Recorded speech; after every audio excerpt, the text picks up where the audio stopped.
Vai começar a fase de grupo da Liga dos Campeões e dessa vez teremos mais estreantes nessa fase de grupos. No ano passado a gente fez o vídeo sobre o único time que era estreante, que era a Atalanta. De certa forma deu sorte, né? Afinal de contas eu até apostei lá que a Atalanta ia passar daquela fase de grupos e acabou chegando até nas quartas de final.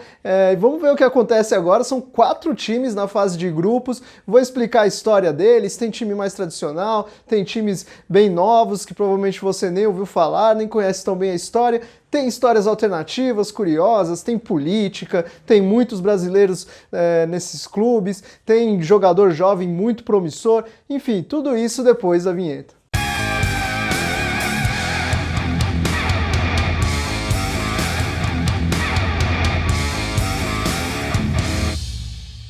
Vou começar com uma dica para você acompanhar a Liga dos Campeões da melhor forma possível. Acesse o link aqui na descrição e baixe o aplicativo OneFootball. Na hora que você baixar, já vai aparecer ali a opção de você selecionar a Liga dos Campeões como um dos campeonatos que você quer acompanhar mais de perto. E aí ele vai te apresentar notificações com notícias e curiosidades sobre a Liga dos Campeões, inclusive sobre esses times alternativos que eu vou falar aqui, e vai apresentar várias outras informações também. Ele tem lá uma central de transferências, tem vídeos e tem a grande novidade recente aí, que é a transmissão da Bundesliga, do campeonato alemão, o campeonato do atual campeão europeu, Bayern de Munique, de vários outros times fortes também, tudo isso de graça. Então basta você baixar o aplicativo, você vai poder acompanhar aí jogos da Bundesliga. Então não perca tempo, aproveite todas essas funções do aplicativo OneFootball.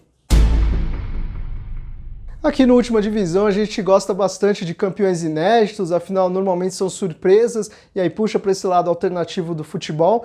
E ainda mais na Turquia, onde tem um domínio muito forte ali do Galatasaray, Fenerbahçe, Beşiktaş, mas rolou então esse título aí do Istambul Başakşehir, que não é tão surpreendente, porque é um time que já vinha disputando o título ultimamente, mas quebrou essa hegemonia, é fato, mas é um time que levanta um pouco de polêmica, porque o clube, apesar de existir há muito tempo, só realmente cresceu de fato nos últimos anos depois que ele virou empresa e passou a ter investimentos do governo, do presidente Erdogan, que é um presidente ali bastante polêmico, da extrema-direita. Ele passou a investir principalmente para o clube levar o nome do Başakşehir, que é o nome de um bairro que segue bastante as ideologias dele, e aí ele quis realmente transformar o clube de certa forma numa propaganda, né? Para quem não gosta de misturar política com futebol, e mais uma demonstração clara de que as coisas se misturam bastante, né? Na temporada passada, o Başakşehir ficou conhecido como o time do Robinho, né? O Robinho, condenado por estupro lá na Itália, ele estava lá no clube e não jogou com muita frequência, imagino que distribuiu muito mais Gatorade do que realmente participou, não chegou a fazer gols. O brasileiro que realmente jogou bastante, participou desse título, foi o Júnior Caissara, que está lá desde 2017, inclusive, continua agora para a próxima temporada. Chegaram recentemente o meia Juliano, aquele ex-Grêmio, ex-Inter, o lateral Rafael, o irmão gêmeo do Fábio, também chegou lá agora para essa temporada, e tem outros jogadores famosos, jogadores que passaram pela Premier League, como o zagueiro Skrtel, o ex-Liverpool, né, o Charlie, ex-Tottenham, o Dembaba, ex-Chelsea. E com esse elenco o time começou mal no campeonato turco, o time ainda está se estruturando aí para essa temporada, teve um empate, 3 derrotas, começou realmente muito mal, de forma preocupante, ainda mais porque caiu num grupo da morte, grupo complicado. Tem aí Manchester United, PSG e Leipzig no grupo. Então realmente times aí que já chegaram já em fases bem avançadas da Liga dos Campeões, enormes e que vão causar muita dificuldade para o Başakşehir.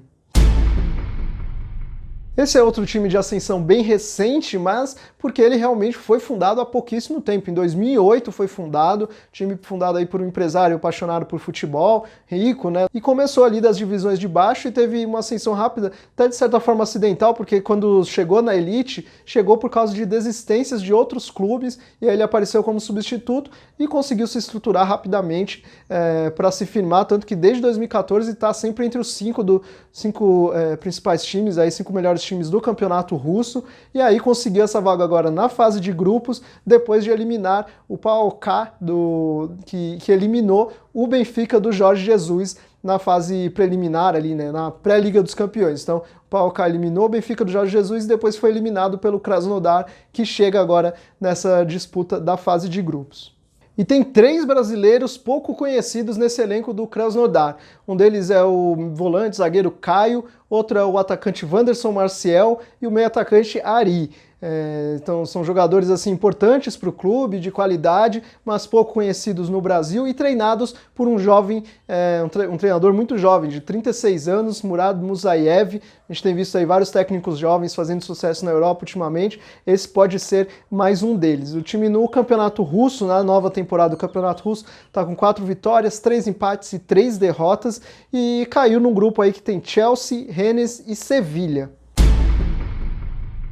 Midtjylland também é um clube bastante recente, foi fundado em 99 a partir da fusão de outras 2 equipes e tem como lado mais alternativo, mais curioso, uma parceria com o Brentford, time da 2ª divisão do campeonato inglês, um time que também tem se estruturado muito bem recentemente, está buscando ali o acesso para a Premier League, deve chegar na Premier League em breve, e o dono e um dirigente do clube, do Brentford, são acionistas do Midtjylland e inclusive tratam o futebol ali, trabalham no futebol nos 2 clubes de maneira bastante parecidas.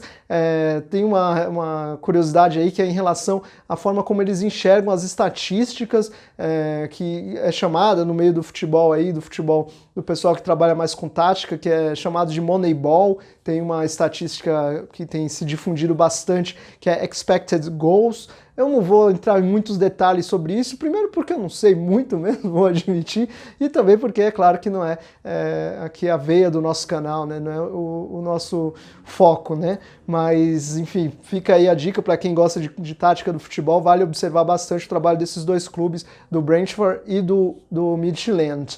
O fato é que o Midtjylland tem uma captação de jogadores muito boa, busca jogadores realmente em vários centros diferentes, e inclusive no Brasil, a gente tem 3 brasileiros lá atualmente. O Evander, jogador revelado no Vasco, que cresceu muito lá na Dinamarca, se tornou um jogador muito importante. Tem o lateral Paulinho e tem o atacante Júnior Brumado, que é um atacante que eu lembro que foi revelado no Bahia e me parecia um bom jogador realmente. Aí foi para lá, não tem conseguido muito destaque, mas parece que nessa temporada vai ter mais chances. É um atacante, um centroavante assim bem típico, que tem características bem interessantes, vale ficar de olho. O Midtjylland foi campeão dinamarquês na temporada passada e já tinha sido campeão dinamarquês outras 2 vezes e agora chega na fase de grupos, caiu no grupo que tem Ajax, Atalanta e Liverpool, grupo também bem complicado. Esse já é um time bem mais tradicional, tem 119 anos desde a fundação, mas é um clube que, na verdade, normalmente rodou ali entre 1ª e 2ª divisão do campeonato francês, não tem título francês, tem título sim da Copa da França, 3 títulos, sendo que um deles foi conquistado em 2019, né? O clube começou a se firmar, a crescer mais nesse século XXI e aí está tendo nesses últimos anos realmente uma fase melhor. Em 2019 foi campeão da Copa da França em cima do PSG, já todo poderoso, com Neymar. Foi na final, o Dani Alves fez aquele golaço com um chute de primeira, depois de um escanteio cobrado pelo Neymar mesmo. Aí o Rennes conseguiu um empate, levou o jogo para os pênaltis e foi campeão da Copa da França, uma grande zebra. E na temporada seguinte mostrou que realmente tinha força, tanto que estava na 3ª posição do campeonato francês, quando o campeonato foi interrompido por causa da pandemia de Covid-19, e aí o time conquistou, ficou por causa disso, como estava em 3º lugar, ficou com a vaga então na Liga dos Campeões. E chega forte, é um time que está na liderança do campeonato francês, começou muito bem, 4 vitórias, 2 empates, e tem um jogador que eu acho muito interessante, talvez você já tenha ouvido falar aí, mas é um jogador muito jovem, Eduardo Camavinga, um prodígio francês. Ele tem apenas 17 anos, um meio-campista assim, muito versátil, muito habilidoso, muito rápido, leve. Vale ficar de olho realmente nele. Está fazendo uma boa dupla com o Nzonzi, aquele Nzonzi que já jogou muito bem no Sevilha. Eles estão fazendo uma dupla muito boa ali no meio-campo.